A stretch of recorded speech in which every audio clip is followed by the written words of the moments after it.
हिंगोली जिल्ह्यात उष्णतेचा पारा मोठ्या प्रमाणावर वाढलेला आहे। तसं बघायला गेलं तर हा मे महिना आहे आणि हा शेवटचा महिना असल्यामुळे मोठ्या प्रमाणावर उष्णतेचा पारा वाढलेला आहे।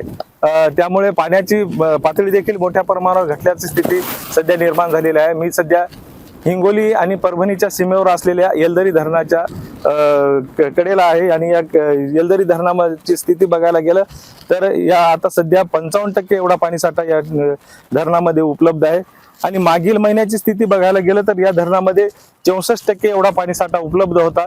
यामध्ये 9% घट झाल्याचं, एका महिन्यात 9% घट झाल्याची बघायला मिळत आहे।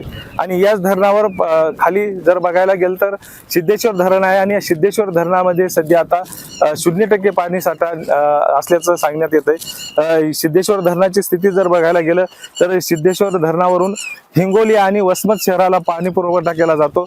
मात्र या आता सध्या पाणीसाठा मोठ्या प्रमाणावर घट झाल्याने या शहराची पाण्याची आता टंचाई भासणार असल्याचं देखील चित्र बघायला मिळणार आहे। हिंगोली जिल्ह्यामध्ये एकूण लघुसिंचन 30 तलाव आहेत आणि त्यापैकी जोत्याखाली 15 तलाव गेलेले आहेत। त्याचबरोबर 5 जे तलाव आहेत हे कोरडे पडलेले आहेत आणि 10 तलाव जे आहेत ते 25% पाणीसाठा उपलब्ध असल्याचं सध्या बघायला मिळत आहे। गजानन पवार, LS मराठी, हिंगोली।